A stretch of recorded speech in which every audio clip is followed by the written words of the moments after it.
Have you ever encountered someone who constantly apologizes even when they've done nothing wrong? Or someone who hesitates to share their opinions, no matter how small the stakes? These peculiar communication habits might seem puzzling at first, but they often carry a deeper story, a story etched by the scars of narcissistic abuse. This isn't just about awkward quirks or personality traits. It's about the silent aftermath of being manipulated, criticized, and invalidated for so long that every word, every reaction becomes a calculated effort to protect oneself. Narcissistic abuse doesn't merely leave emotional wounds. It rewires how survivors interact with the world. They learn to tiptoe around conversations, to downplay their worth, and to second-guess their every word, all in the name of self-preservation. The result? A series of strange and seemingly inexplicable habits that are, in fact, deeply rooted survival mechanisms. In this article, we'll delve into 18 peculiar communication habits commonly observed in individuals who have endured narcissistic abuse. These behaviors, though unusual, reflect the resilience of those who've had to navigate the complex dynamics of control and criticism. They're not flaws, but adaptations, crafted by the mind to endure and persevere. From compulsive apologizing to an overwhelming fear of confrontation, these habits tell a story of strength hidden beneath the surface. Stay with me until the end of this article, because understanding these patterns can transform how you view both yourself and those around you. Whether you've experienced narcissistic abuse firsthand or simply want to cultivate greater empathy, these insights will open a window into a world that's often misunderstood.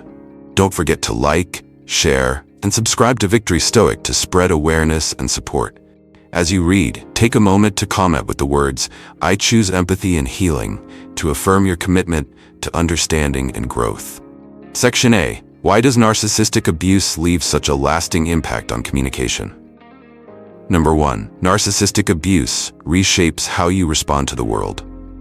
Imagine living in a world where every word you say feels like walking through a minefield. This is the reality for someone who has endured narcissistic abuse. Constant manipulation, relentless criticism, and subtle but sharp invalidation twist the way they see communication, not as a bridge to connect, but as a battleground where every statement could be weaponized against them. Over time, their instincts to express themselves openly and honestly are replaced by an intense need to tread carefully, to protect themselves from the pain they've grown so familiar with. This hypervigilance isn't a choice, it's survival. When you've been trained to expect that even the smallest misstep will be met with a barrage of ridicule or gaslighting, your mind rewires itself to avoid conflict at all costs. You might find yourself apologizing for things you didn't do, downplaying your achievements to avoid envy, or second-guessing every opinion you voice because you fear it'll be dismissed or attacked. Words no longer feel like tools for connection. They become shields, carefully selected to minimize harm. For example, take someone who once lived under the control of a narcissistic partner. If they dared to express dissatisfaction, it might have been met with gaslighting. "You're so sensitive. That's not what I said." Or even outright anger. "Why do you always ruin everything?" Over time, they learn that silence is safer than honesty, that agreeing, even when they disagree, is easier than facing the storm. They begin to shrink themselves, their vibrant thoughts and opinions dimmed to avoid drawing too much attention. This doesn't just end when the relationship does. These patterns follow them, lingering like shadows in every conversation, every interaction. A simple question like, "Why did you do it that way?" might feel like an attack, triggering the same defensiveness and fear of judgment. The scars of narcissistic abuse don't just fade away. They imprint themselves deeply, altering the way the survivor relates to others and themselves. But beneath this cautious exterior lies incredible strength. The very fact that they've learned to adapt to navigate such treacherous emotional terrain is a testament to their resilience. With time, awareness, and healing, these survival mechanisms can be reshaped into tools of empowerment. They can learn to reclaim their voices, to speak without fear, and to see communication not as a threat, but as a path to connection and authenticity once more. Number 2. The brain's defense mechanism. The human brain is wired for survival, and when faced with prolonged narcissistic abuse, it adapts in ways that fundamentally alter communication patterns. According to research from Stanford University, victims of narcissistic abuse often develop communication reflexes rooted in fear. Fear of criticism, rejection, or invalidation. These are not just personality traits. They are survival mechanisms forged in the fire of constant emotional manipulation. When someone endures years of belittlement or gaslighting, their brain's fight-or-flight system becomes hyperactive. Every conversation feels like a potential threat, triggering the release of stress hormones like cortisol. This creates a state of heightened vigilance, where even neutral comments can be perceived as hostile. For example, a simple remark like, "Why did you choose that outfit?" might feel like a personal attack rather than an innocent question, because the brain has been conditioned to anticipate criticism at every turn. Over time, this hyper-awareness manifests in predictable communication habits. Victims might pause before responding, overanalyze their words, or rely heavily on phrases like "I'm sorry," even when they've done nothing wrong. They may avoid voicing opinions altogether, fearing that doing so will invite ridicule or dismissal. Instead of seeing dialogue as a two-way exchange, they approach it as a minefield, where one wrong word could lead to emotional devastation. Consider Emma, a survivor of narcissistic parental abuse. Growing up, her mother often criticized her, saying things like, "You'll never amount to anything if you keep acting like that." As an adult, Emma finds it nearly impossible to assert herself in conversations. When asked her opinion in a group setting, she freezes, her mind racing with possible ways her response could be judged. Even in safe environments, she struggles to trust that her voice matters. The Stoic philosopher Epictetus said, "It's not what happens to you, but how you react to it that matters." For survivors of narcissistic abuse, this wisdom is both a challenge and a guide.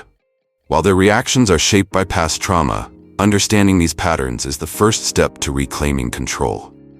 With self-awareness and support, victims can begin to rewire their brains, replacing fear-based reflexes with thoughtful, intentional communication. Healing is not about forgetting the past, but about teaching the brain that not every conversation is a battlefield. In time, they can learn to engage with the world authentically, free from the shadow of their abusers. Number 3.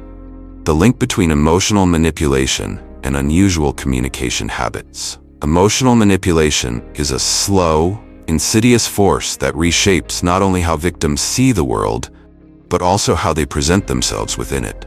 For those subjected to narcissistic abuse, communication becomes less about connection and more about survival. Each word, tone, and gesture is carefully calculated to minimize conflict and avoid triggering the abuser's wrath. Over time, this constant need to adapt creates communication habits that may seem peculiar to outsiders, but are deeply rooted in self-preservation. Victims of narcissistic abuse learn to navigate a labyrinth of emotional landmines. For example, they may avoid expressing disagreement, fearing that even the slightest hint of opposition could lead to explosive arguments or silent treatment. They might soften their opinions with qualifiers like, "Maybe it's just me, but," or "I could be wrong, but what do you think?" to avoid being accused of arrogance or defiance. These habits, born from necessity, eventually seep into every aspect of their communication, even in safe environments where no immediate threat exists. Consider James, a man who endured years of manipulation in a romantic relationship. His partner frequently shifted blame onto him, accusing him of being unloving or selfish whenever he expressed a need or boundary.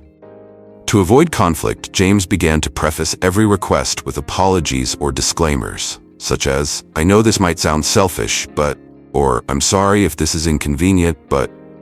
These verbal habits followed him into friendships and workplace interactions, creating an image of someone who was overly cautious, even timid, when in reality, he was simply scared. The Stoics teach us that freedom is the only worthy goal in life. It is won by disregarding things that lie beyond our control.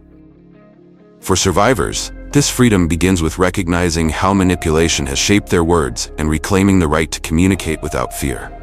The journey to unlearn these habits is neither quick nor easy, but it is vital.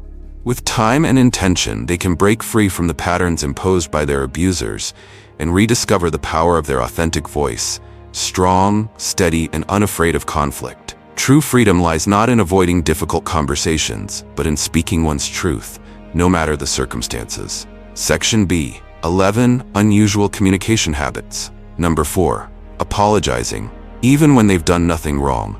For someone who has endured narcissistic abuse, apologizing becomes a tragic reflex, a defense mechanism carved into their very being. It's not politeness but fear, a deeply ingrained habit born from years of walking on eggshells.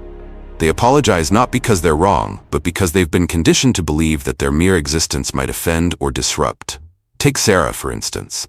In the middle of a casual conversation, she whispers, "I'm sorry, but could I share something?"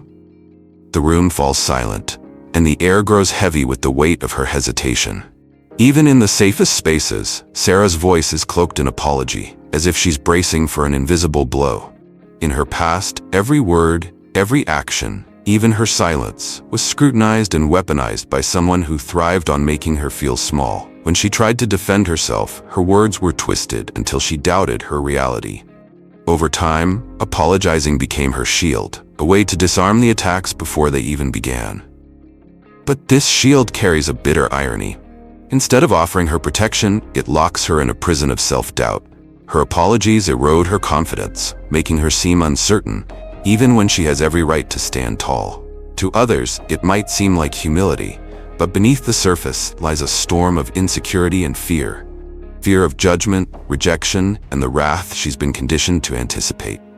This tragic pattern doesn't go unnoticed. Friends might wonder why she's so deferential, why her sentences are laced with "I'm sorry," even when she's done nothing wrong. Coworkers might dismiss her ideas, mistaking her caution for incompetence. Yet, Sarah doesn't realize that her apologies, meant to pacify, often invite more dismissal and misunderstanding. The Stoic philosopher Epictetus once said, "No man is free who is not master of himself." For survivors like Sarah, reclaiming their voice is an act of liberation. It begins with recognizing that their worth doesn't depend on appeasing others. They can practice small steps, pausing before apologizing, asking themselves, "Am I truly at fault here?" Or replacing "I'm sorry" with "Thank you for understanding." These changes, while small, are monumental acts of self-reclamation. The journey out of this painful habit isn't easy. It's a slow climb, filled with moments of doubt and guilt. But every time Sarah resists the urge to apologize unnecessarily, she chips away at the chains that bound her voice. And in those moments, she steps closer to freedom. Not just from the narcissist who silenced her, but from the part of herself that believed silence was the only way to survive. Number 5. Avoiding confrontation, even when it hurts. In the aftermath of narcissistic abuse, avoiding confrontation becomes second nature. A survival tactic ingrained to prevent triggering anger or punishment. This deeply rooted fear often spills into the workplace, where the stakes of perceived conflict feel high and the shadows of past manipulation linger. Consider James, an employee at a bustling marketing firm. During a team meeting, his manager unfairly criticizes his work, claiming that his ideas lack originality. The critique is cutting, delivered with a sharpness that makes the room fall silent. James knows the comment is unwarranted. His proposal was thorough and well-researched. Yet instead of defending his work or offering a rebuttal, James swallows his pride and nods quietly, allowing the moment to pass without a word of protest. Why doesn't James speak up? It's not because he agrees with the criticism or doubts his capabilities. It's because the scars of his past experiences have taught him that confrontation can escalate into chaos. In his previous relationship with a narcissistic partner, every disagreement spiraled into emotional warfare, shouting, gaslighting, and relentless attacks that left him feeling drained and defeated. To avoid the potential explosion, he learned to stay silent, even when his silence came at the cost of his dignity. In the workplace, this avoidance becomes a self-protective instinct, but it also has a cost. Over time, James's reluctance to assert himself starts to shape how others perceive him. Colleagues mistake his quiet acceptance for complacency. His boss interprets his lack of defense as a validation of the critique. Slowly, James begins to internalize the idea that maybe his work isn't good enough, that maybe he doesn't deserve recognition. This pattern is heartbreaking because it keeps survivors like James stuck in a cycle of invisibility. Their fear of confrontation, born from a place of self-preservation, prevents them from advocating for their worth. They carry the emotional weight of past abuse into environments where they deserve to be heard, respected, and valued. The Stoics offer a way forward. As Marcus Aurelius wrote, "You have power over your mind, not outside events. Realize this, and you will find strength." For survivors, the journey begins with reclaiming this power, step by step. James could start small, perhaps by asserting himself in low-stakes situations, sharing an idea during a meeting, or politely correcting a colleague who misunderstands his work. Each act of courage reinforces the belief that his voice matters, and that disagreement doesn't have to lead to disaster. Rebuilding the confidence to confront injustice takes time, but it's a critical step toward healing. By challenging the urge to stay silent, survivors like James can begin to rewrite their narratives, one where they're no longer defined by fear, but by the quiet strength to stand up for themselves, even in the face of discomfort. Number 6. Hesitating to share personal opinions. Survivors of narcissistic abuse often find themselves hesitating when asked to share their thoughts or opinions. This isn't because they lack ideas or insights, but because they've been conditioned to believe that their voice isn't valuable, or worse, that speaking up might lead to ridicule or rejection. Take Emma, a junior graphic designer at an advertising agency. During a brainstorming session, her manager asks for suggestions on a new campaign. Emma has a brilliant idea, one that she's been quietly developing in her mind for weeks. But instead of confidently presenting it, she cautiously begins with, "I think this might work, but I'm not sure. It's probably not the best idea." Her colleagues barely register her suggestion, quickly moving on to more assertive voices in the room. Emma sits back, feeling defeated, even though she knows her idea has potential. This reluctance isn't about self-doubt. It's a defense mechanism shaped by past experiences. In her previous relationship with a narcissistic partner, Emma's thoughts and ideas were routinely dismissed or ridiculed. Whenever she expressed an opinion, her partner would respond with phrases like, "That's stupid," or "Why would anyone think that way?" Over time, she learned to downplay her ideas to avoid the sting of rejection. Even in a professional setting, those scars remain, making it hard for her to assert herself. The impact of this hesitation is profound. People like Emma often feel invisible, even when they have something valuable to contribute. Their fear of being judged or dismissed creates a cycle of self-censorship, leading others to overlook their potential. Worse, they may begin to internalize these reactions, believing that their ideas truly aren't worth sharing. Breaking free from this pattern requires a delicate balance of self-awareness and courage. Marcus Aurelius reminds us, "Never let the future disturb you. You will meet it, if you have to, with the same weapons of reason which today arm you against the present." Survivors must learn to trust their reasoning and resist the impulse to undercut their voices. One small but transformative step is to practice stating opinions without qualifiers. Instead of saying, "I think this might work," Emma could say, "I believe this is a strong direction for the campaign." This simple shift in language not only commands attention, but also helps rebuild the confidence that narcissistic abuse eroded. Relearning to assert personal opinions is a journey of rediscovery. It's about reclaiming the right to be heard and trusting in the value of one's ideas. For survivors, every moment of hesitation can become an opportunity, a chance to choose courage over fear and to step into the power of their authentic voice.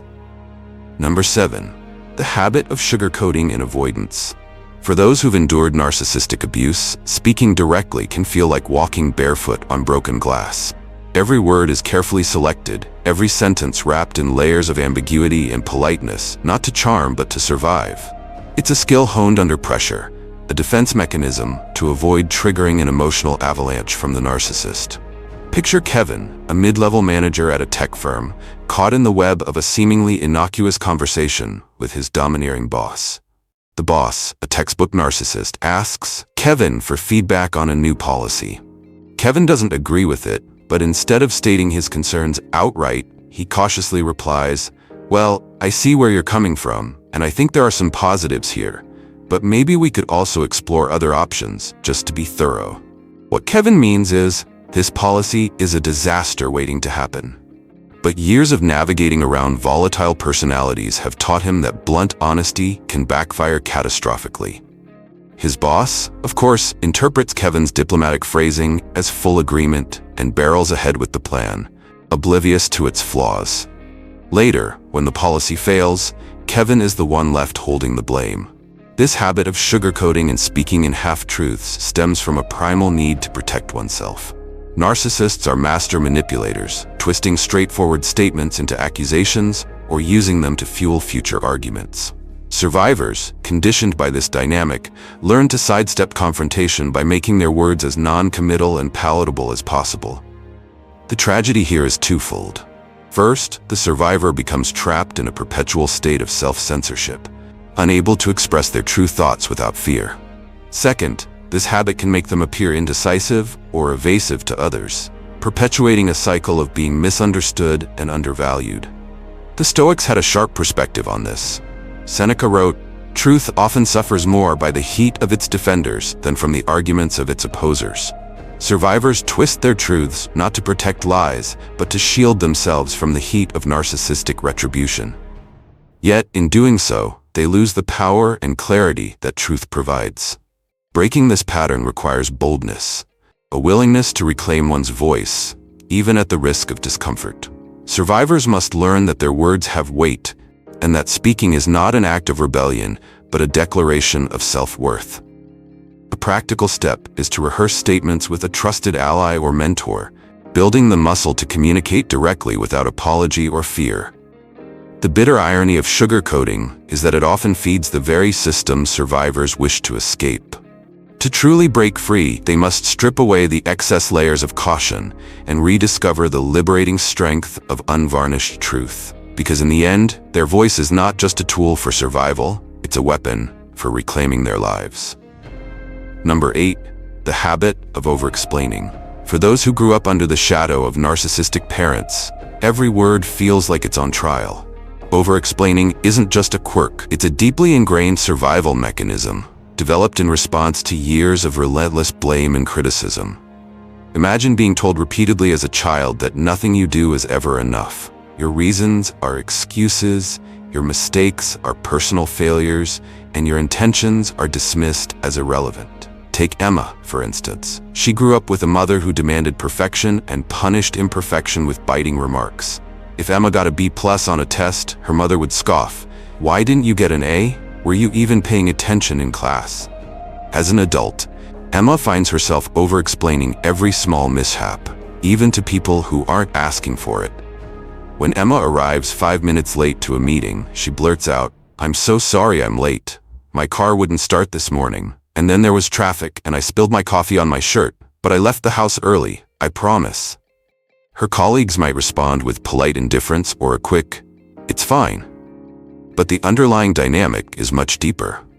Emma isn't explaining to justify her lateness. She's subconsciously trying to protect herself from the judgment she expects, even when it's not there. This habit of over-explaining stems from a childhood spent trying to appease unappeasable parents. Narcissistic parents often dismiss their children's feelings, twist their words, or accuse them of wrongdoing, even when none exists. To survive, the child learns to pile on details, hoping that a mountain of justifications will shield them from blame. But over-explaining comes at a cost. It drains emotional energy, creates unnecessary stress, and can make the individual seem insecure or overly defensive. Worse, it reinforces the belief that their worth is contingent on others' approval, a belief planted by the narcissistic parent and watered by years of doubt. The Stoic philosopher Epictetus reminds us, it is not the things themselves that disturb us, but our judgments about them. For someone trapped in the cycle of over-explaining, breaking free means recognizing that their worth doesn't depend on justifying every action. A way forward is to practice brevity and trust. Instead of spilling every detail, Emma could say, "Apologies for being late. There was an unexpected delay." No explanations, no justifications, just a simple statement that respects both herself and the person she's addressing. Recovering from the need to over-explain takes time and intention. It requires unlearning the internalized narrative that your actions are always on trial. And as you reclaim your voice, you realize that you're no longer that child seeking approval. You're an adult who doesn't need to justify your existence to anyone. Number 9. Always agreeing, even when they disagree. For individuals who have endured narcissistic abuse, agreeing with others, even when their heart says otherwise, becomes second nature. It's not a reflection of their true feelings, but rather a deeply rooted survival mechanism. Growing up or living under the constant shadow of someone who equated disagreement with disrespect, they learned that expressing a differing opinion could spark conflict, criticism, or even punishment. Take Mark, for example. Raised by a narcissistic father who valued obedience above all, Mark quickly realized that disagreeing wasn't worth the emotional fallout. If Mark ever voiced a different perspective, his father would belittle him. "What do you know? You're just a kid." Or "You're so ungrateful to question me." Over time, Mark learned that it was safer to simply nod in agreement, even when he knew his father was wrong. As an adult, Mark carries this habit into the workplace. During a team meeting, his boss proposes a flawed strategy. While others cautiously express their concerns, Mark nods along, murmuring, "Sounds good to me," even though he can see the pitfalls. Inside, he feels frustrated, not just with the plan, but with himself for staying silent. However, the ingrained fear of confrontation and rejection keeps him from speaking up.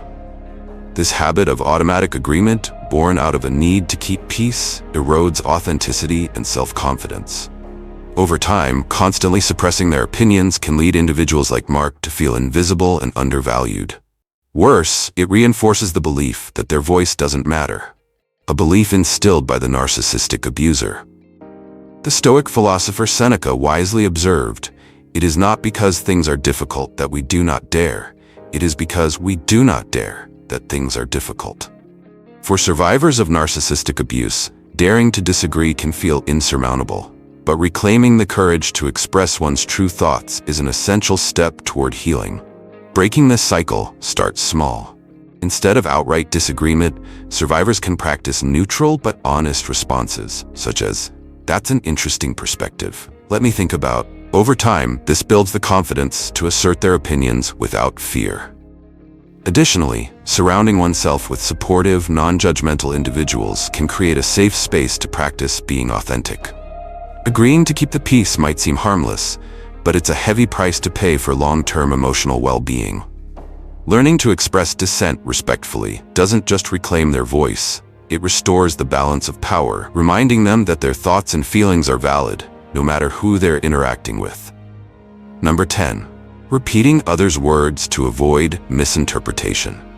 For survivors of narcissistic abuse, the act of repeating someone's exact words isn't just a habit. It's a shield. Having been accused of twisting words or misunderstanding countless times, they develop this behavior as a way to ensure they're not held accountable for something they never said or implied. It's a survival mechanism rooted in fear, not in trust. Imagine Sarah, who grew up with a narcissistic mother.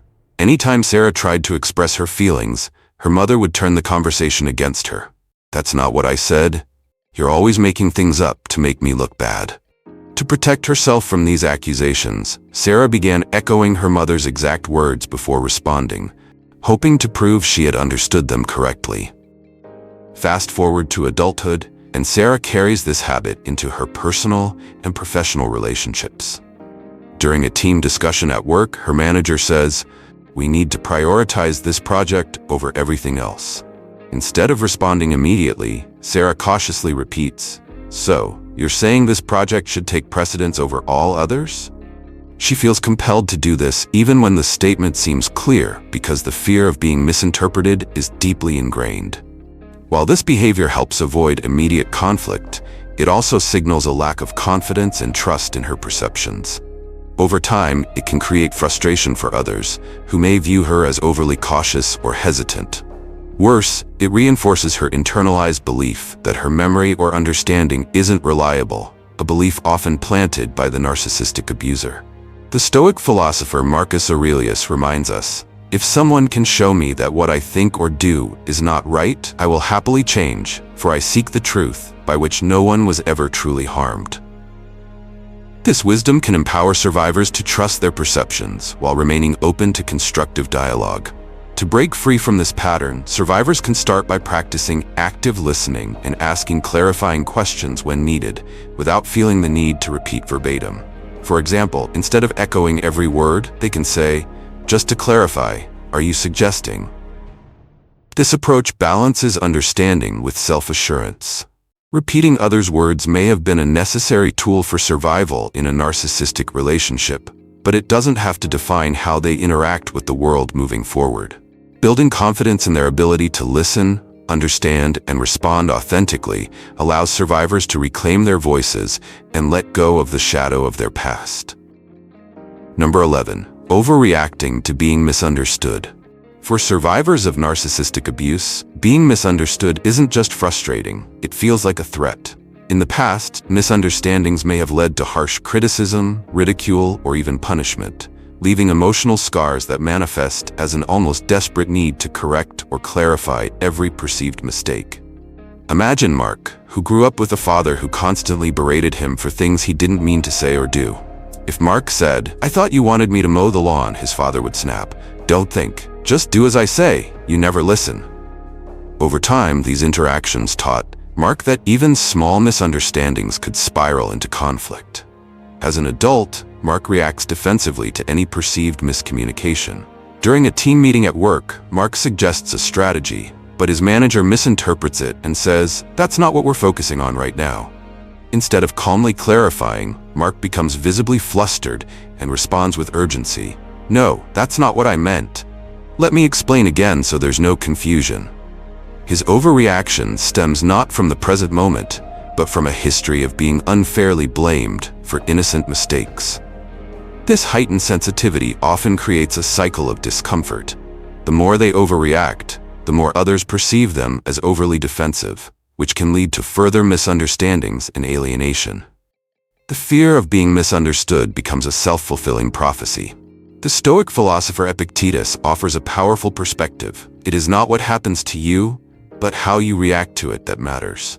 Survivors must learn to separate current interactions from past trauma, recognizing that not every misunderstanding is an attack. To move forward, survivors can practice pausing before reacting.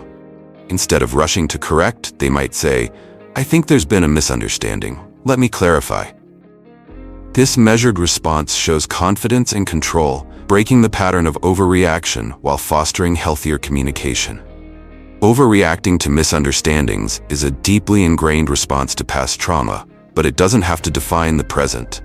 By trusting themselves and adopting a calmer approach, survivors can transform these moments into opportunities for clarity and connection, rather than conflict. Number 12. Self-deprecation as a shield. For those who have endured narcissistic abuse, self-deprecating humor often becomes a defense mechanism. By mocking themselves first, they hope to disarm potential criticism from others. It's a painful strategy, a preemptive strike against the rejection or ridicule they've learned to expect. Consider Emily, whose mother constantly criticized her, saying things like, "You'll never be good at anything if you don't try harder," or "Why are you so clumsy? Can't you do anything right?" Growing up in this environment, Emily internalized the idea that she was inherently flawed. As an adult, she developed a habit of joking about herself in social settings, saying things like, "Oh, don't expect me to be good at this. I'm a disaster at everything." At first glance, Emily's humor might seem lighthearted, even endearing. But beneath the jokes lies a deep fear of being judged or dismissed. By highlighting her perceived flaws, she takes control of the narrative, thinking, "If I make fun of myself, no one else can hurt me." Yet this habit also reinforces the negative beliefs planted by her past, perpetuating a cycle of low self-esteem. The Stoics remind us of the importance of recognizing our intrinsic worth. As Epictetus said, "You are a soul carrying around a corpse." This stark reminder of human dignity underscores the futility of self-deprecation.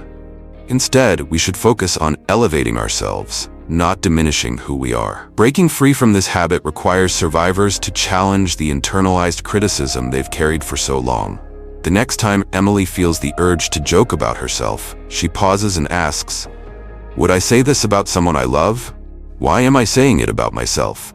This shift in perspective allows her to replace self-deprecating remarks with self-affirming ones. Self-deprecation may seem like a harmless way to cope, but it often masks deeper wounds. By recognizing their worth and reframing their internal dialogue, survivors can learn to speak about themselves with the respect and kindness they deserve. Instead of using humor as a shield, they can use their voice to rebuild their self-esteem, one word at a time. Number 13, the reluctance to ask for help. For survivors of narcissistic abuse, the simple act of asking for help can feel like an insurmountable challenge. This reluctance isn't born out of pride or independence, but rather a deep-seated fear rooted in past humiliation or rejection. They have learned, often painfully, that asking for help might come at the cost of their dignity, or worse, be met with scorn. Take Jake, for instance, who grew up with a narcissistic father. Anytime Jake struggled with something, his father would respond with phrases like, "Figure it out yourself. You'll never learn if I do everything for you." Or worse, mock him for even needing assistance. Over time, Jake internalized the belief that asking for help was a sign of weakness. As an adult, this mindset persisted. Whether it was a tight deadline at work or assembling furniture at home, Jake would rather struggle in silence than risk the vulnerability of reaching out. This pattern of self-reliance often leaves survivors like Jake emotionally and physically drained. The weight of doing everything alone accumulates, creating a sense of isolation and exhaustion. They may even develop a belief that their worth is tied to their ability to endure hardship without support. The Stoics, however, remind us of the strength of community and mutual aid.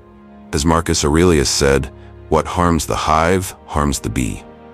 This philosophy encourages us to see interdependence as a natural and necessary part of life. Asking for help isn't a weakness, it's a recognition of our shared humanity. To break free from this isolating habit, survivors can start small. Instead of tackling everything on their own, they could ask a trusted friend for advice or delegate a simple task. Over time, these small steps can rebuild their confidence in others and remind them that vulnerability doesn't equate to weakness. It's a pathway to connection. For those who find themselves unwilling to seek help, it's worth asking, would I think less of someone else for needing assistance? Why do I hold myself to a harsher standard? By challenging these internalized beliefs, survivors can gradually learn to trust others and embrace the support they deserve. Refusing to ask for help is often a silent cry for self-worth. By allowing themselves to rely on others, even just a little, survivors can begin to heal the wounds of their past and lighten the burdens they carry. It's not about proving their resilience. It's about rediscovering the strength that comes from connection.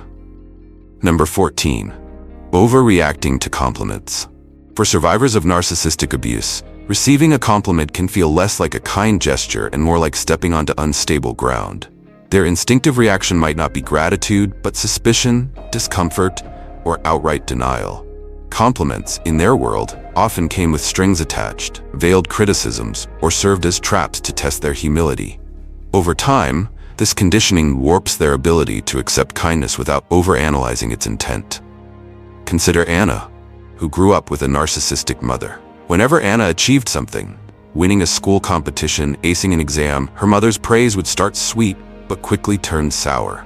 "Well done, but don't let it go to your head," her mother would say. Or worse, "You only won because the others weren't trying." These mixed messages taught Anna to associate compliments with hidden barbs or impending criticism. As an adult, when her boss praised her presentation, Anna immediately deflected, saying, "It wasn't that great, I just got lucky." She couldn't accept the praise at face value, convinced it was either undeserved or a setup for disappointment. This habit of downplaying or overreacting to compliments stems from a deep-seated belief that they are undeserving of good things. Compliments feel alien, almost threatening, as though acknowledging them might tempt fate to snatch the good fortune away. They might also fear that accepting praise will make them appear arrogant, triggering the judgment they've been conditioned to avoid. The Stoics offer a powerful full perspective here. Marcus Aurelius reminds us, "You have power over your mind, not outside events. Realize this, and you will find strength." This wisdom encourages survivors to focus on their perceptions rather than the imagined intentions of others. A compliment isn't a weapon.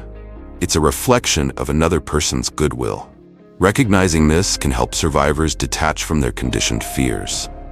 To move past this response, survivors can practice a simple yet transformative habit: accepting compliments with a neutral, genuine thank you.